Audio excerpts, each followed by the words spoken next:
Irmãos, vamos abrir nossas Bíblias no Salmo 120, novamente. Salmo 120. Vamos ler aí apenas o versículo 1. Depois, então, o Salmo 133, o verso 3. E o 134, do 1 a 3.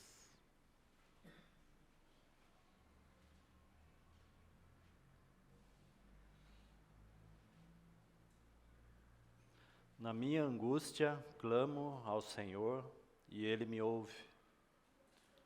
Na minha angústia, clamo ao Senhor, e Ele me ouve.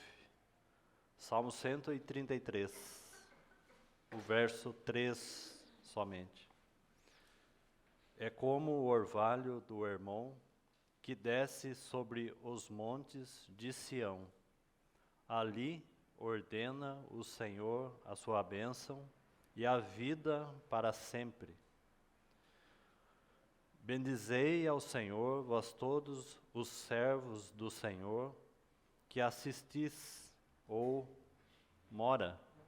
assistes ou mora na casa do Senhor nas horas da noite. Erguei as mãos para o santuário e bendizei ao Senhor. De Sião te abençoe o Senhor, Criador do céu e da terra.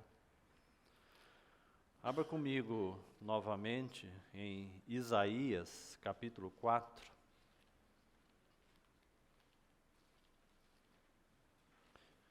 Isaías, capítulo 4,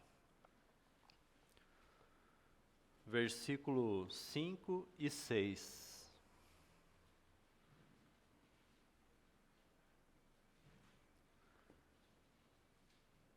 Criará o Senhor sobre todo o monte Sião e sobre todas as suas assembleias, uma nuvem de dia e fumo resplendor de fogo chamegante de noite.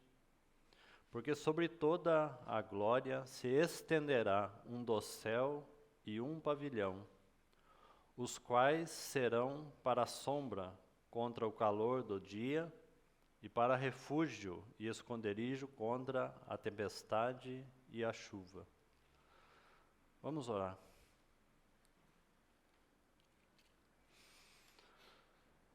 Senhor, mais uma vez estamos reunidos em volta da Tua Palavra e na dependência do Teu Espírito Santo. A Ti encomendamos esse tempo em Tuas mãos. Pedimos que, através da Tua Palavra e pelo ministério do Teu Espírito, mostre ao Senhor a Tua vontade, abra, Senhor, os nossos olhos, tire, Senhor, a venda dos nossos corações, para que possamos, ó Senhor, compreender a Tua vontade, a Tua Palavra, os Teus ensinamentos. Nos ajuda, ó Senhor, a olhar para o alto, aonde o Senhor está. Tire os nossos olhos de nós mesmos e nos leve, ó Senhor, para contemplar a Tua face na Tua Palavra e buscar as coisas lá do alto, onde Tu estás assentado no Teu trono. Obrigado, ó Senhor, pela grande obra que Tu mesmo realizaste. Te pedimos, ó Senhor, que possamos, de alguma maneira, tocar o Senhor de uma forma nova e renovada aos nossos corações. Nós te pedimos nesta manhã, nesse tempo de meditação na Tua Palavra, que mais uma vez nos dê todo o suporte que precisamos para falar e também para ouvir. Nos ajuda, Senhor, na nossa falta de fé, na nossa incredulidade, para com a Tua Palavra e para com o Senhor. Pedimos o Teu socorro, Tua habilitação e Tua provisão. E também aquiete, Senhor, nossas almas, para que possamos ouvir a Tua voz e compreender a Tua Palavra.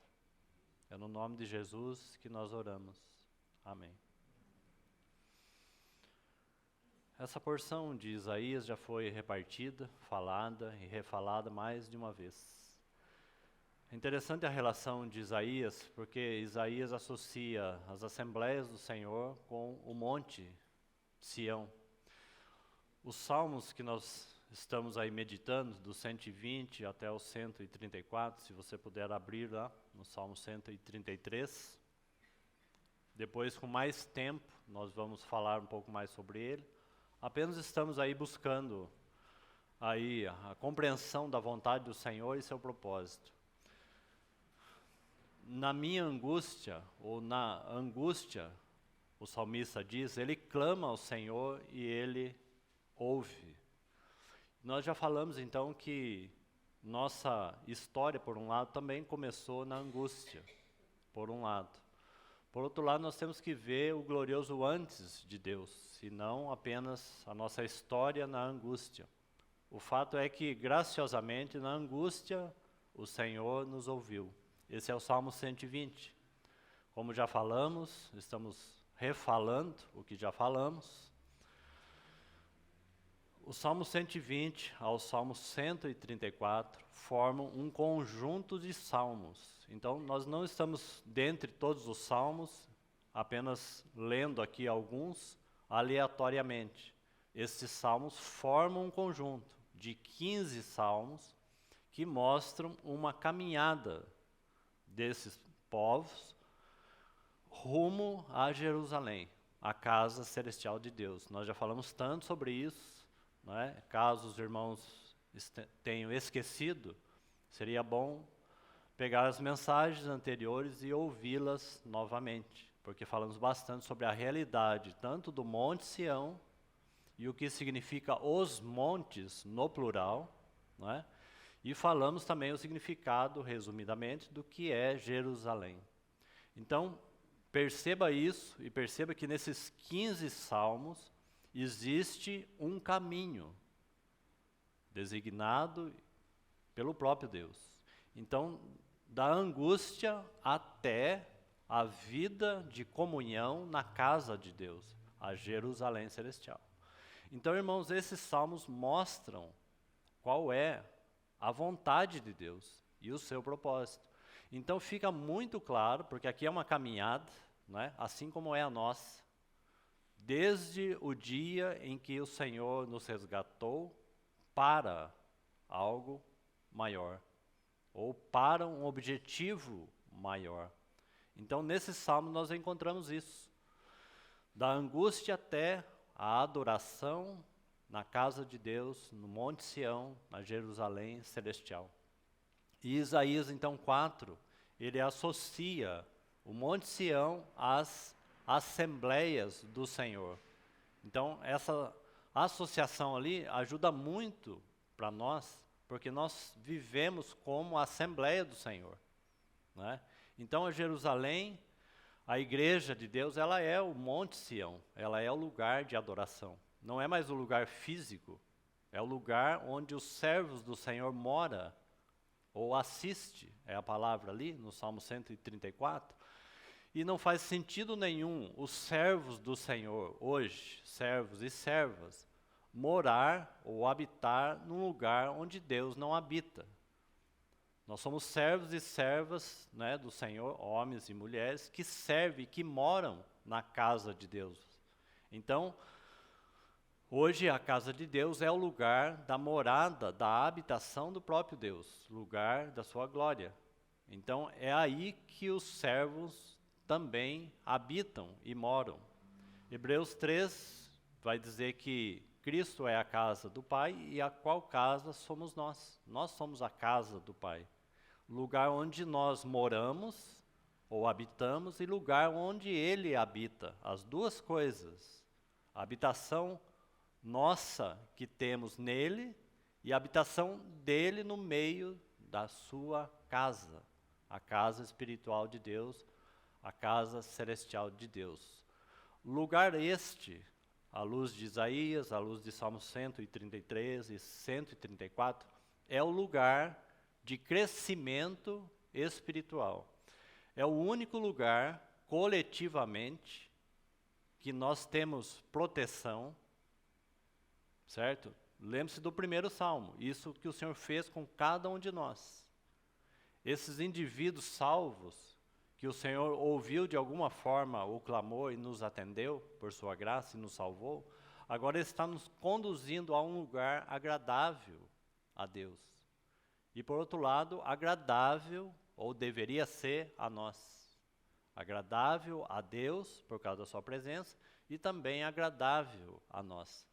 De alguma forma, isso resume o que deveria ser, e se não é, é porque algo está errado conosco, não é? Porque esse Salmos vai deixar claro que esse lugar de união, a casa de Deus, deveria ser o lugar de louvor e de adoração. Lugar onde o nosso coração mora o tempo todo, não é? Porque estamos nele e ele está em nós. Então esses Salmos aqui não sugerem vida apenas de reunião. Reunião é uma esfera preciosíssima e importante na casa de Deus, mas a casa de Deus é o lugar onde os servos e as servas moram continuamente, diariamente. Então preste atenção nisso. Então essa união que deveria ser deleitosa, não é? Quando a glória do Senhor está ali, então não resume apenas a reunião, mas inclui reuniões. É o sentido aí da festa dos tabernáculos, que tem tudo a ver com a vida de comunhão dos santos.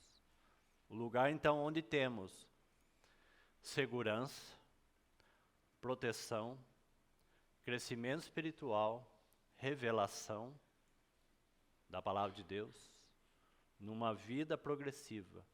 E observe que tanto o Salmo 133, o verso 3 que nós lemos, e o 134, o verso 3 também, mostram isso de maneira muito clara. Então estamos apenas trazendo a sombra para o sentido espiritual aqui na nova aliança, né? Porque a sombra mostrava algo, apontava para algo maior, ou para uma realidade maior. Então observe, é como o orvalho do Hermon. Já falamos também um pouco sobre esse Hermon, não é? Onde Pedro, Tiago e João estiveram lá no monte da transfiguração, o monte Hermon, o monte da revelação de Deus, do propósito de Deus, da vontade de Deus, monte Hermon. Esse orvalho, então, que já falamos também, como o orvalho do Hermon, que desce sobre os montes. Na palavra de Isaías, as assembleias do Senhor, que são muitas, que são dependentes do orvalho, do derramar, da unção do Espírito Santo. Orvalho do Hermon, aquele orvalho que derrama, que rega. Então, as assembleias do Senhor, os montes do Senhor, dependentes do orvalho do Hermon, que desce sobre os montes de Sião. Agora veja essa frase final, né? Veja essa frase final. Ali, ordena o Senhor a sua bênção. É ali na vida corporativa, queridos irmãos, que o Senhor ordena a sua bênção. Porque ali é o lugar de revelação, das profundezas de Deus, do conhecimento, da sabedoria. Compreende, irmãos? Isso não está disponível na sua plenitude, na vida solitária dos indivíduos, membros do corpo de Cristo. É na coletividade que o Senhor derrama da sua graça e sabedoria. Revelação. A casa de Deus é lugar de revelação. A casa de Deus é lugar de comunhão com o Pai e com o Filho. A vida coletiva é lugar de sabedoria, como falamos.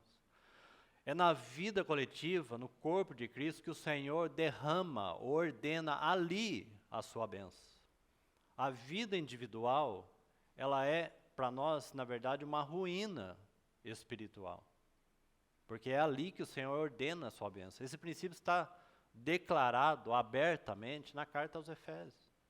Porque é junto com todos os santos que compreenderemos a vontade de Deus, a sua profundeza, a sua altura, a sua largura, e conhecer o amor de Deus que excede todo o entendimento. É junto, é na vida corporativa, é ali que o Senhor ordena a sua bênção. Então, na jornada aqui de 15 salmos, nós vamos ver que tudo que o Senhor começou a fazer na vida dos indivíduos, agora deve progredir para um sentido maior daquilo que Ele fez por nós. Com a ajuda do Senhor, essas coisas vão ganhando sentido maior e ganhando a plenitude e o motivo pelo qual o Senhor nos chamou. Nós vamos compreendendo com a ajuda do Senhor por que o Senhor nos justificou, por que o Senhor nos santificou. Tudo isso tem que culminar em um propósito maior. E esse é o último salmo, os 2 últimos salmos de 15. E aqui é uma caravana, uma caminhada, não é? Então, há um caminho que o Senhor determinou, há um caminho. São as boas obras as quais Ele mesmo preparou para que andássemos nela. Todas as assembleias são criadas e geradas pelo Espírito Santo, como que um caminho de boas obras. Então, os servos e as servas que moram na casa de Deus, eles servem também na casa de Deus, como que construindo algo e edificando algo para o Senhor. Então perceba essas coisas porque elas são importantes. Então nós temos aqui um ponto central, uma convergência da nossa caminhada que começou no aspecto individual, mas ela deve então resumir ou convergir nesse ponto central. Então para que existimos? Para que fomos salvos? Para que fomos justificados? Por que o Senhor nos amou? Por que Ele derramou sua vida por nós? Servos e servas que assistem ou moram na casa de Deus para servir ao próprio Deus e uns aos outros. Então é ali que o Senhor ordena a sua bênção, como está aí, e a vida para sempre. Um desfrute da vida do Senhor junto com os santos. A vida para sempre. Ele está falando aqui, na verdade, de a experiência da vida eterna. Aqui não está falando que a casa de Deus é que produz vida eterna. Vida eterna só temos em Jesus. Mas a ideia aqui de vida para sempre está falando de vida eterna experimentada. Então é nesse ambiente que nós provamos da bênção do Senhor e provamos também da vida eterna que já recebemos como indivíduos. Mas muitas vezes, quão pobre é para nós essa vida e vida eterna. Porque de alguma maneira nós resumimos tudo na vida terrena. Isso mostra que a nossa experiência de vida eterna, que já nos foi dada, ela é rasa. Porque estamos sempre envolvidos com a vida da terra. Então provamos pouco na experiência do gozo da vida e vida eterna, do reino eterno, das dádivas do Senhor, das provisões do Senhor. Como lembramos na reunião passada, aquilo que o Senhor nos deu é necessário tomar posse delas, se apropriar delas pela fé. Lembre-se disso? Nós terminamos a reunião anterior falando daquelas 3 pessoas ali em João capítulo 14, que por causa da incredulidade e a falta de fé, Tomé não conhecia o caminho, lembre-se? Felipe não conhecia o Pai, sendo que o Pai estava sendo manifestado na face de Cristo. Judas, que nós não lemos, não sabia qual era o tempo e a hora que Deus estava para manifestar essas coisas. Todas as 3 perguntas dessas 3 pessoas são perguntas de coração que estavam tomados de incredulidade. E o Senhor é tão simples, dizendo, se vocês crescem nisso, vocês então conheceriam o caminho, conheceriam meu Pai e conheceriam o dia, o tempo, a hora em que essas coisas estariam para manifestar. É a repreensão de Hebreus, capítulo 3. Visto que não puderam entrar por causa da incredulidade. Sem fé é impossível agradar a Deus. É necessário que aquele que caminha, creia que Ele existe e que Ele se torna galardoador de todos aqueles que o buscam. Fé na nossa caminhada. Só que a fé ela é progressiva nessa vida também de comunhão uns com os outros. A fé não progride individualmente. A fé, ela progride coletivamente. Então aí você tem o verso final, né? Ali o Senhor ordena a sua bênção e a vida para sempre. E no Salmo 134, o verso também final, está assim, ó. De Sião, né, o Monte Sião, está vendo que fala então desse lugar coletivo, para nós hoje fala do corpo de Cristo, a igreja do Senhor. De Sião te abençoe o Senhor, Criador do céu e da terra. É dali. A ideia é, a igreja deveria ser provedora da bênção do Senhor. E qual é a bênção do Senhor? A igreja deveria ser provedora do Evangelho. Esse é o sentido aí. De Sião.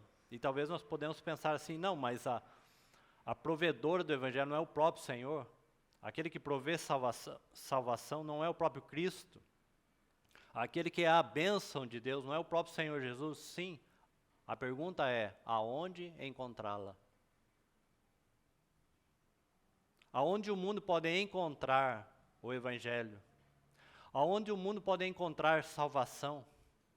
Aonde o mundo pode encontrar alegria, gozo, paz, desfrute?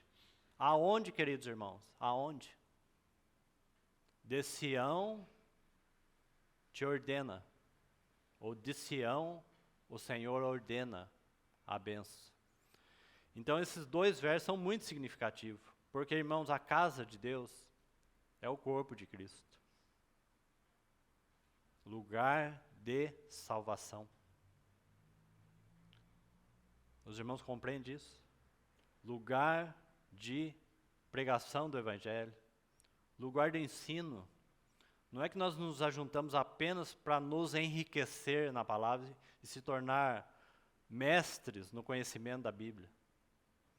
Não é que a igreja se reúne apenas para ajustar nossas vidas, nos conformar à imagem de Cristo. Tudo isso Ele está fazendo, mas a casa de Deus, a igreja, é mais do que isso. Ela não se resume a isso. Por que motivo e propósito também o Senhor estaria nos ensinando? Por que o Senhor estaria nos conformando à imagem de Cristo? Com que finalidade? Por que Ele está tratando conosco, preenchendo o vazio dos nossos corações, tratando nossas almas, lidando com os nossos desesperos, com as nossas mazelas? Por que a cruz tem que trabalhar tão profundo na vida de cada um de nós? Compreende, irmãos? Nós não podemos resumir a vida da igreja apenas nas nossas vidas pessoais e nos nossos ajuntamentos. Porque a casa de Deus é lugar da bênção de Deus, das boas novas. As boas novas de salvação. Será que outros, ou o próprio mundo, tem encontrado na casa de Deus, em nossos dias, lugar de salvação? Ou será que hoje se olha para aquilo que deveria ser o lugar da presença do Senhor? O lugar onde o Senhor está. Deveria ser lugar de união, de união, como está descrito no Salmo 133. Mas muitas vezes, este lugar tem sido lugar de confusão. Esse lugar muitas vezes tem sido lugar de divisão. Não é, queridos irmãos? Aonde há divisão, não pode haver salvação. Onde não há unidade do Espírito, não há testemunho da fé. Não há testemunho da presença do Deus triuno. Então veja quanto essas coisas têm afetado a casa de Deus. Então guarde isso. É ali que o Senhor ordena a sua bênção. Não é bênção apenas para nós. Não é perfume de Cristo para nós mesmos nos cheirar. É para um testemunho do Senhor, do Evangelho de Cristo.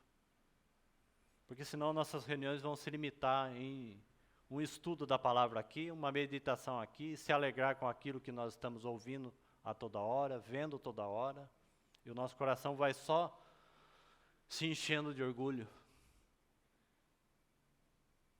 As reuniões cumprem na casa de Deus um propósito muito maior. Então que o Senhor aí nos ajude a ver isso, não é? Porque já existe, às vezes, no nosso meio, um testemunho negativo. Como se a igreja resumisse somente nessas coisas, para nós mesmos. Então não é verdadeiro o motivo pelo qual o Senhor nos chamou. O Senhor nos chamou para sermos, de alguma maneira, o anúncio de salvação a todos. Salvação das nossas almas, sim, mas salvação do mundo. A casa de Deus é a porta de entrada do céu. Sim, ela salva por meio do sacrifício e da obra de Cristo, sempre. Só que Cristo hoje, Ele está na glória. Ele é cabeça, como nós falamos. Ele é cabeça do corpo de Cristo. E aqui estamos nós. Se Ele é cabeça do corpo de Cristo, o corpo de Cristo se tornou salvação. Abra um texto comigo em 1 Coríntios. Eu havia mencionado ele na reunião passada. 1 Coríntios capítulo 12. Abra lá rapidamente. 1 Coríntios capítulo 12.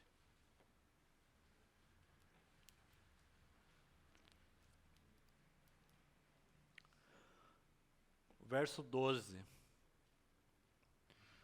Olhe para a sua Bíblia aí. E preste bastante atenção nessa realidade que Paulo vai mostrar aqui. 1 Coríntios capítulo 12, verso 12 em diante. Está assim: porque assim como o corpo é um. Então o que Paulo vai fazer aqui?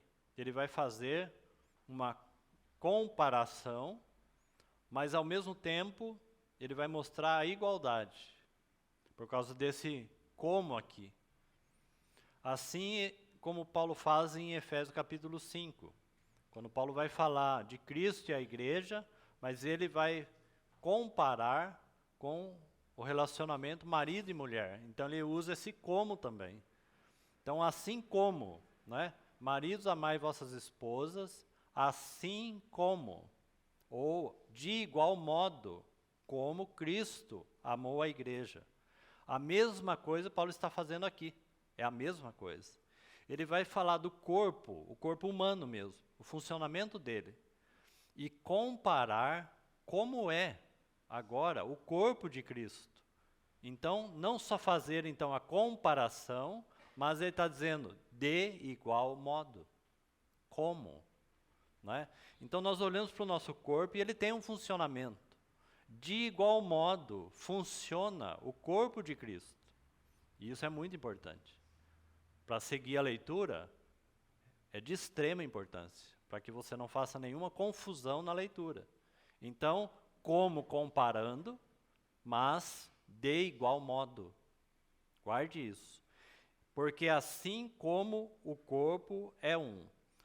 Nos versículos anteriores, Paulo fez a mesma coisa com relação à unidade do Espírito Santo. Ele está falando de uma mesma unidade do mesmo corpo espiritual. Então ele fala assim como o Espírito é um, não é? Mas há muitos dons, porque a ênfase ali é a diversidade dos dons, mas uma mesma unidade. Uma unidade com diversidade de dons.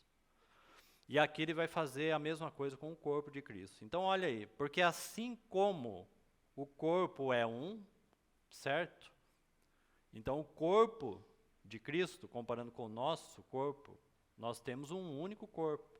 Mãos, pés, olhos, ouvidos, nariz, todos os membros que compõem um corpo. Cabeça de um mesmo corpo, tá certo? Então, seguindo aí, e tem muitos membros, e todos os membros, sendo muitos, constitui um só corpo. Assim, agora veja essa expressão. Então, compreendendo essa primeira parte, nós podemos olhar para essa expressão e compreender o que estamos falando. Da realidade da casa de Deus. Por que a casa de Deus é lugar de salvação? Por que a casa de Deus é lugar de revelação? Por que a casa de Deus é lugar da bênção de Deus, que foi derramada a nós? Então veja aí, constitui um só corpo, assim também. Então a ideia é de igual modo, tá certo? Porque cabeça e o nosso corpo é uma coisa só. Ou a sua cabeça é algo separado do seu corpo. É só você olhar para você, é óbvio, né? O que eu estou falando é óbvio, que não é, né? Cabeça faz parte do mesmo corpo, não é isso? Agora, por que quando nós olhamos então para o mundo espiritual e para a realidade agora do corpo de Cristo, por que nós achamos que não é? Porque quando nós tentamos viver como membros avulsos, nós estamos de alguma forma, queridos irmãos, achando que é possível viver como membro separado do cabeça. No corpo natural mostra que não é. No mundo espiritual, o Senhor está dizendo não é possível. Mas é assim que nós tentamos viver, como indivíduos, separados, desconectados. Realmente a nossa separação com relação a isso é imensa. Aí realmente parece que olhamos para o nosso Senhor como cabeça exaltado, tão longe, tão distante da igreja, do corpo de Cristo. Mas no mundo espiritual, Ele está unido e próximo de nós, é em nós. Isso aqui deveria mudar nossa maneira de ver. Porque talvez podemos estar pensando, sim, como que você pode dizer que a casa de Deus é lugar de salvação? Por causa desta realidade aqui. E permita repetir novamente, infelizmente, o testemunho nos dias de hoje tem sido de confusão, tem sido de divisão, de brigas, de partidarismo, e não de união. Não é? Porque não temos visto bem a realidade do corpo de Cristo. Assim também com respeito a Cristo. Sabe o que esse verso está dizendo? Que Cristo, guarde bem isso, que Cristo e o corpo de Cristo é a mesma pessoa, a mesma coisa. Irmãos, isto não é heresia. Heresia é separar o que está unido. Heresia é desunir o que Cristo uniu naquela cruz. Isto é heresia. Heresia é fazer de uma realidade espiritual como o corpo de Cristo e produzir uma instituição. Isto é heresia. Mas ver essa união não é heresia. É a verdade mais linda e mais bela. É aí que entra a nossa vida, a nossa história. É aí que nós somos convergidos nele. É aí. De fazer convergir nele todas as coisas. Então inclui no seu propósito nossas vidas. É por isso que mesmo que nós sabemos do lugar onde Deus nos tirou, da nossa angústia, mas nós sabemos que havia um glorioso antes. E o glorioso antes é a noiva do Senhor, a igreja de Cristo, a casa de Deus. Assim também com respeito a Cristo. Se isso é heresia, então nós também não cremos no nosso batismo no corpo de Cristo. Que o texto vai mencionar logo à frente aí, então acompanhem comigo.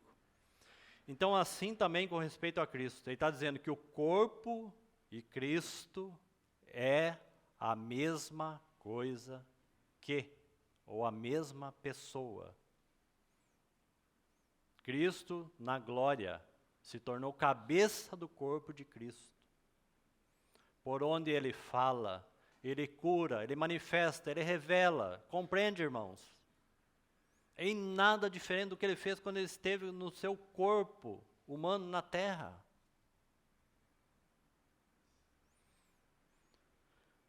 Seguindo aí. Pois, verso 13, pois em um só Espírito todos nós fomos batizados aonde? Olhe para a sua Bíblia. Faça um pouquinho só de reflexão. Em reunião passada nós falamos, eu comentei algo que um irmão uma vez disse, cremos naquilo que cremos. Você crê nisso que você leu? Cremos naquilo que lemos. Está vendo que ele mostrou duas coisas aqui? Quando você foi batizado, você creu que de fato você foi unido a este corpo? Fomos batizados pelo Espírito Santo. Está vendo que o batismo não é só um anúncio e testemunho de salvação e de santificação? Mas é como que o Senhor recebendo um novo membro no seu corpo. Os servos, as servas do Senhor, o lugar onde eles moram, assiste. João 14, não se turbe o vosso coração, credes em Deus, credes também em mim, na casa do meu Pai há muitas moradas. E é claro que aquele texto, mais uma vez, ele está falando desse lugar onde os servos e as servas assistem. Ali ele está anunciando sua morte, a cruz. Ele não está anunciando compartimento para indivíduos no céu, queridos irmãos. Não tem lugar nenhum na palavra que ensina isso. Isso foi uma coisa criada pelo homem. O texto não está dizendo que na cruz ele está preparando compartimento para indivíduos morarem em um lugar. O texto está dizendo que nós fomos batizados pelo Espírito Santo e incluídos no mesmo corpo. É o lugar da nossa vida, queridos irmãos, é o lugar da nossa morada. Deveria ser o ar que respiramos. Então, sim, é por isso que nós nos reunimos, é por isso que temos zelo pela mesa do Senhor, é por isso que reunimos para orar, para estudar a palavra, senão tudo perde sentido. Para que a igreja seja o lugar do testemunho do Senhor, da glória do Senhor, da pregação do Evangelho, das boas novas. Mas é isso que o mundo tem visto. Lugar onde Ele habita e nós habitamos. Então vou preparar-vos lugar. É disso que esse texto que estamos lendo aqui, que está diante dos nossos olhos, está falando. Então fomos batizados em um só corpo, o corpo de Cristo. Essa é a unidade, queridos irmãos. Essa é a realidade do Salmo 133. É ali que o Senhor ordena sua bênção. E deveria ser um lugar, então, de alegria, de gozo, de paz, de provisão, de crescimento, de comunhão. Comunhão com o Pai, comunhão com o Filho, comunhão com Deus triuno e comunhão uns com os outros.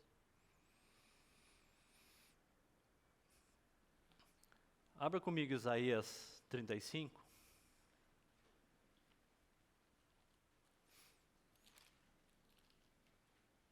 Isaías 35.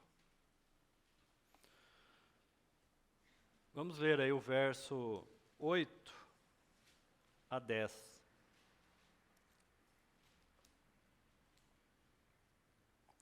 Vamos ler o verso 5 também, do 5 em diante. Acompanhe aí comigo, Isaías 35. Esse capítulo aqui, para muitos, ele está dentro da bênção, né, aí do reino milenar. Então, estaria aí dentro desse cenário, na profecia de Isaías. Mas este cenário aqui do reino milenar, e esse ambiente, ele revela o sentido espiritual do que deveria ser a vida ali citada aqui em Isaías 4, verso 5, que nós já lemos, né? As assembleias do Senhor, aquele pavilhão, o lugar de proteção, o Salmo 133, o lugar da sua morada, o lugar da nossa morada, o lugar da bênção do Senhor, né? De Sião ordena o Senhor a sua bênção. Então esse ambiente mostra o que deveria ser a vida da igreja, né? Então observe isso.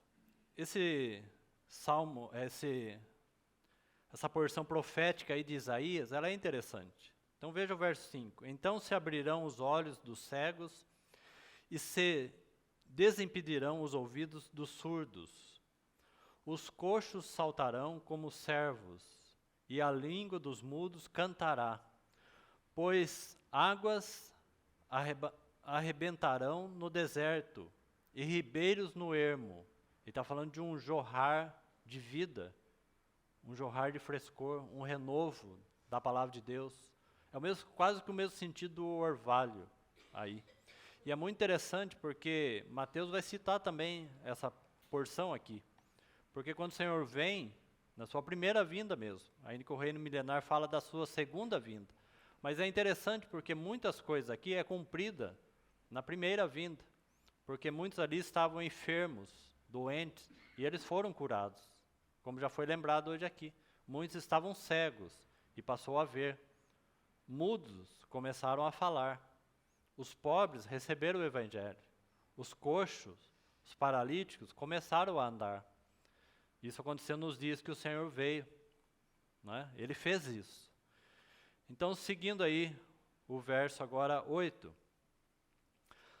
E ali, agora observe isso, e ali haverá bom caminho, porque nós estamos falando desse caminho que o Senhor preparou, porque é ali que o Senhor ordena a sua bênção. Caminho. Ali haverá bom caminho, veja, caminho que se chamará o caminho santo. Está vendo como isso fala da revelação de Deus, da sua vontade, né? Aonde nós temos, aonde nós encontramos o caminho. Lembre-se da pergunta de Tomé: Senhor, como que eu vou saber o caminho? Qual é o caminho? Qual é o caminho para nós hoje? Qual é o caminho para a nossa vida como cristãos? Qual é o caminho para a nossa vida como indivíduos? Qual é o caminho? Qual é o caminho para a nossa vida de santificação? Qual é o caminho? De progresso espiritual. Compreende, irmãos? Então veja aí, ali haverá bom caminho. Caminho que se chamará o caminho santo. Está com letra maiúscula aí, claro, porque está se referindo ao próprio Senhor como sendo o caminho. Seguindo aí, o imundo não passará por ele, será somente para o seu povo, né? Porque isso é um privilégio dos redimidos, como o texto vai dizer logo abaixo aí. Será somente para o seu povo. Quem quer que por ele caminhe, não errará. Que precioso, né, irmãos? Você consegue aí colocar sua atenção um pouquinho nisso? Você sabe por que de alguma maneira nós, cristãos, erramos tanto?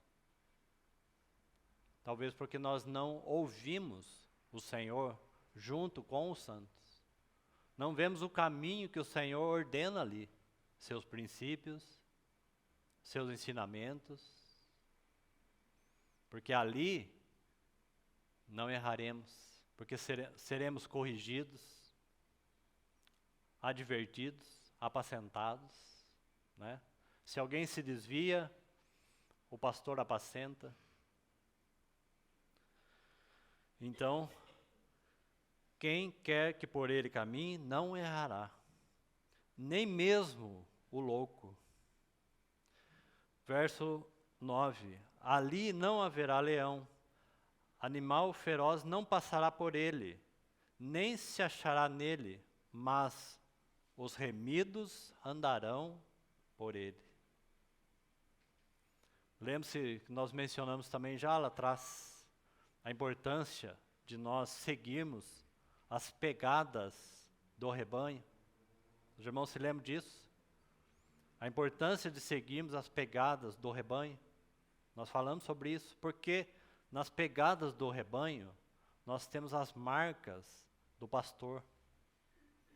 Então nós podemos confiadamente andar seguindo as pegadas do rebanho. E quando uma ovelha se desgarra, então o pastor vai buscar aquela ovelha que está desgarrada. E ele pode deixar o rebanho, porque o rebanho está em um conjunto e ele está protegido. Pavilhão, sombra, proteção. Seguindo o texto aí. Mas os remidos andarão por ele. Verso 10. Os resgatados do Senhor. Agora veja a finalidade e o propósito Então, quando o Senhor nos reúne, nos ajunta para Ele mesmo, os resgatados do Senhor voltarão, e veja aí, e virão a Sião, porque é o lugar do testemunho, é o lugar da adoração, e virão a Sião com cânticos de júbilo. Que texto tão bonito, queridos irmãos. Peço ao Espírito Santo que Ele alegre o seu coração, e anime, e te dê esperança, e ao mesmo tempo cheque se é esta vida que temos vivido. Porque o Salmo 133, ele vai falar assim, ele começa com um ó. Agora, será que o ó daquele salmo é o nosso ó? Porque ele tem uma exclamação ali. Ó, quão bom e agradável é viver unido os irmãos. Ó, quão bom e agradável é viver a vida no corpo de Cristo. Agora não adianta cantar o cântico. O Espírito Santo está lançando luz nos nossos corações. Essa vida é uma vida deleitosa e agradável, que produz louvor em nós. Se não produz, é porque nós estamos olhando apenas para a nossa vida individual. E estamos então participando de reuniões, mas apenas como indivíduos, e não nos vendo como membros do corpo de Cristo. Isso é bem diferente. Se nós nos vemos quando estamos juntos apenas com o indivíduo, então somos frequentadores de reunião. Só. E nada mais. Então, o texto segue aí. E virão a Sião com cânticos. Veja o quanto isso fala daquela romagem dos salmos. Porque ele sai do 120 até Sião, o lugar da adoração. É ali que é o lugar que o Senhor ordena a sua bênção. É claro que nós não estamos falando, já foi explicado, que não é o templo físico como era lá atrás. Né? Então o lugar da bênção do Senhor, irmãos, não é essa sala de hotel. E nem qualquer outro lugar onde o povo de Deus se reúne. É o lugar onde os servos e as servas do Senhor moram. Você lembra das palavras de Davi? Está dentre esses salmos.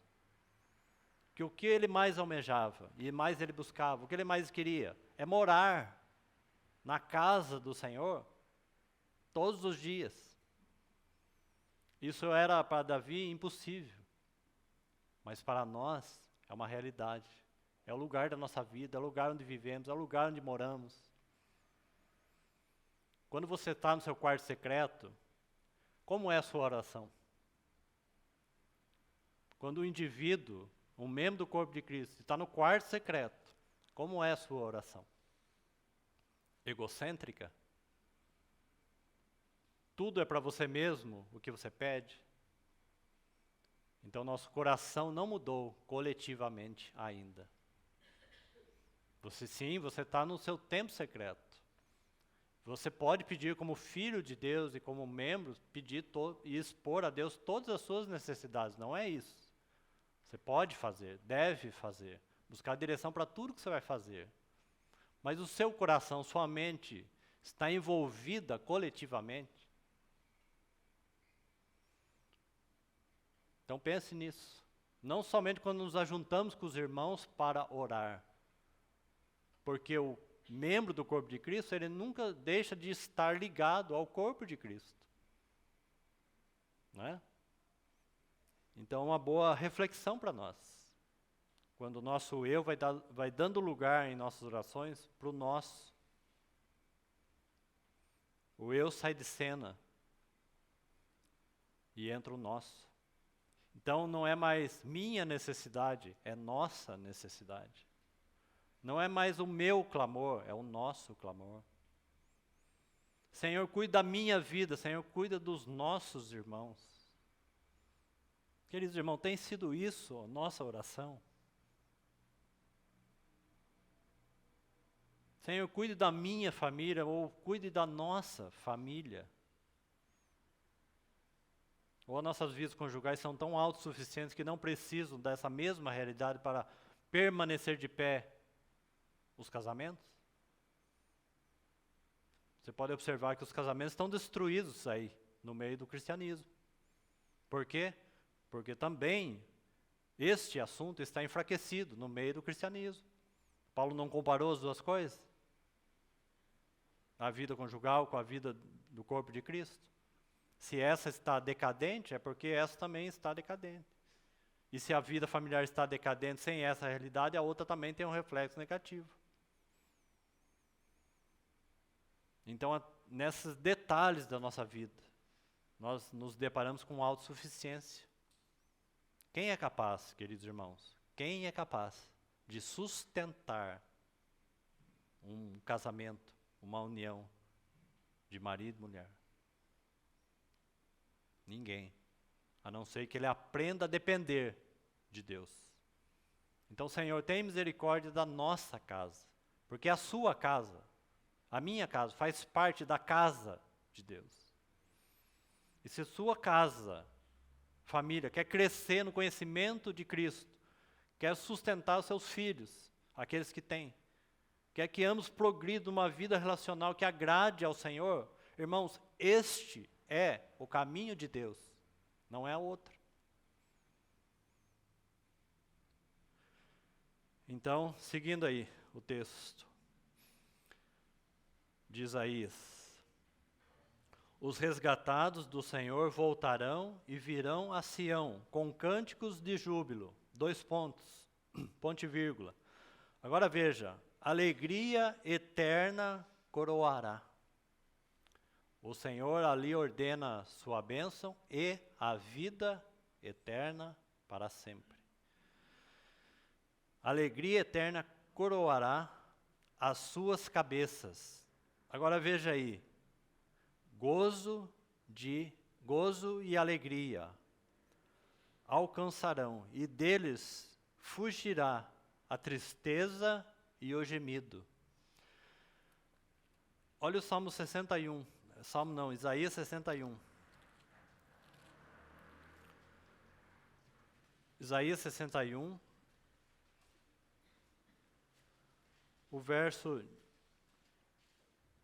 de 1 a 3. Está assim. Aqui você tem 2 quadros aqui. A primeira vinda e a segunda vinda, em 3 versículos. Ele está dividido aí. Então, o versículo 3 se encaixa no mesmo cenário ali de Isaías 35. Então, no primeiro cenário aí, está relacionado à primeira vinda, a vinda do Senhor. Do 1 até a parte A do versículo 2. Então, vamos ler. E depois, então, entraria a segunda vinda, ou a esfera, então, do reino milenar, que é descrito do 4 em diante.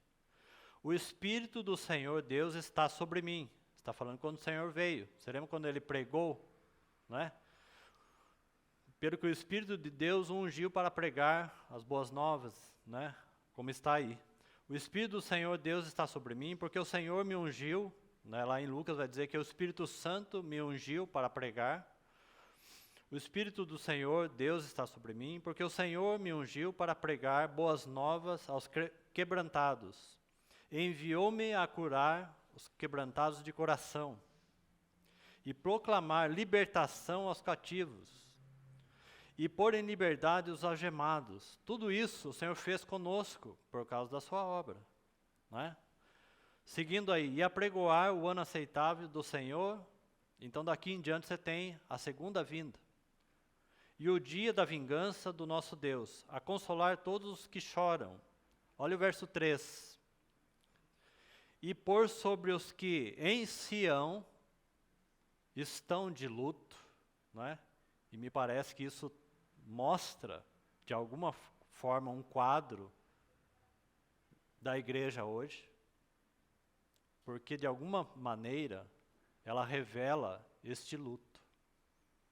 Mas isto não é a vontade do Senhor.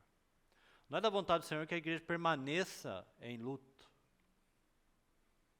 Mas, de fato, podemos olhar e ver que a igreja, em partes, ela está em luto. Ela vive um declínio, talvez. por tudo que nós já falamos.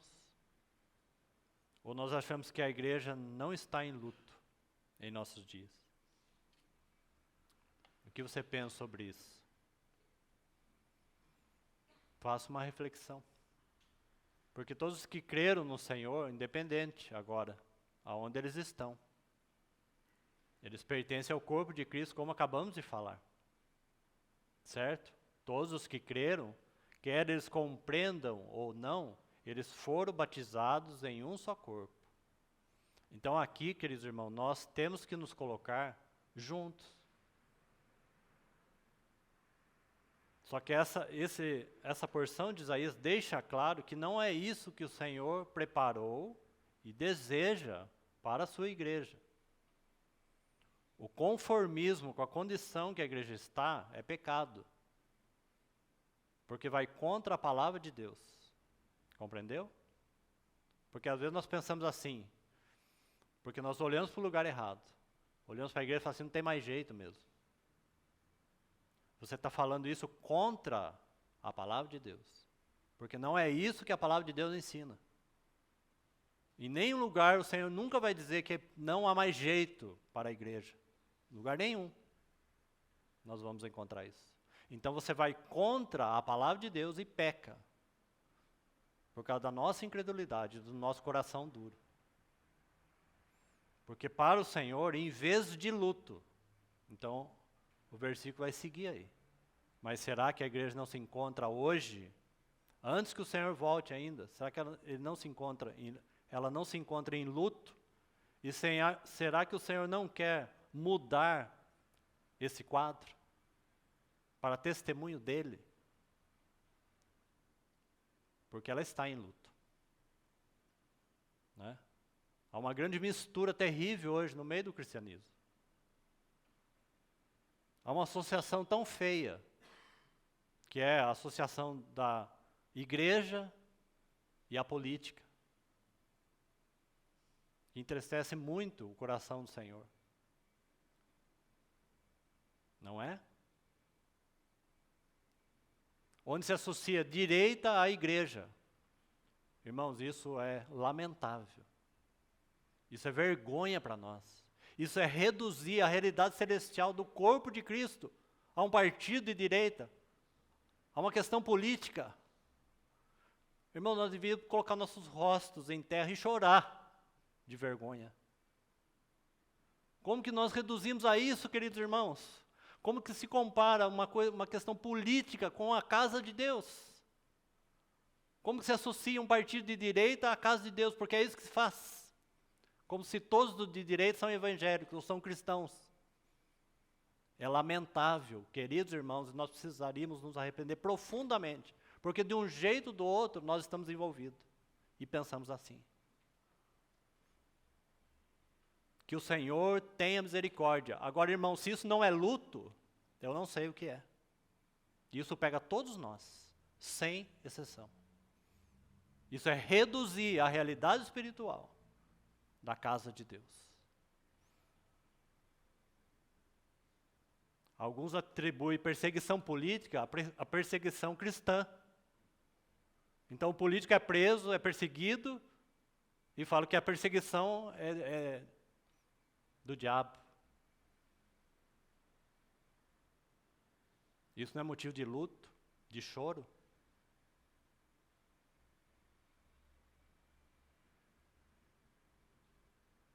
Não é, irmãos?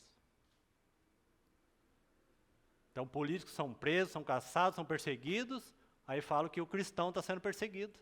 Que foi assim porque ele foi perseguido. Foi preso porque está sendo perseguido por causa do nome do Senhor.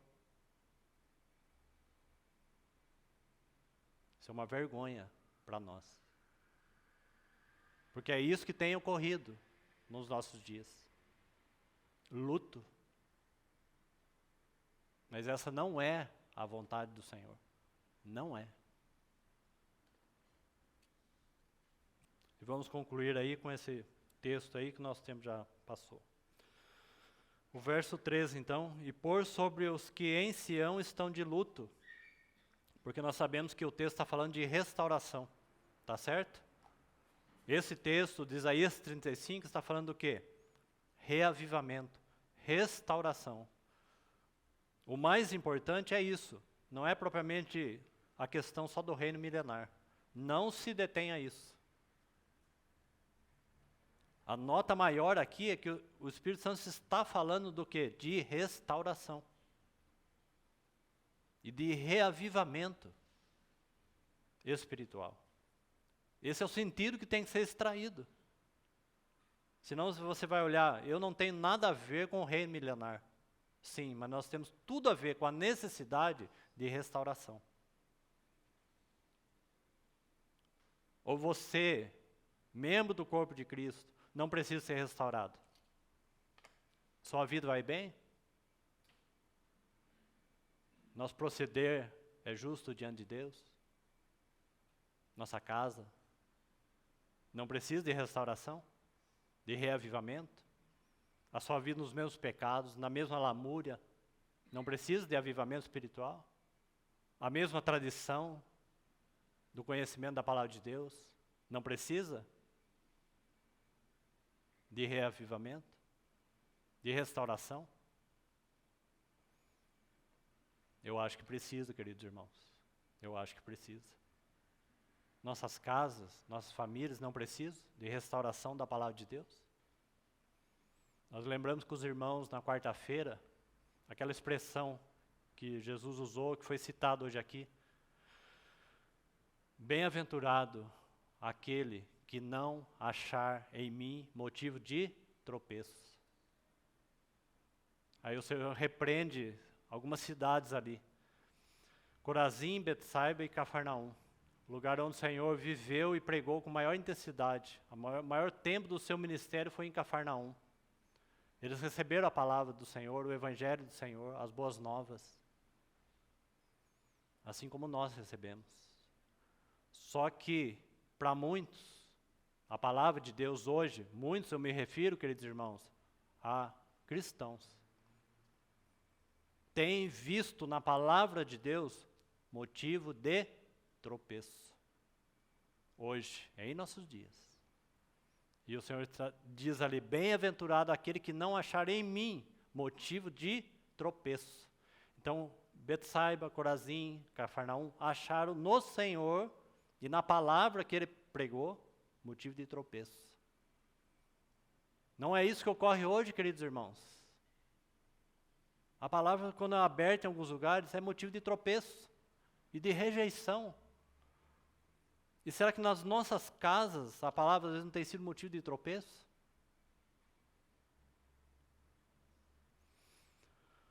Que o Senhor nos ajude. Que o Senhor nos ajude. Então, seguindo, e vamos aí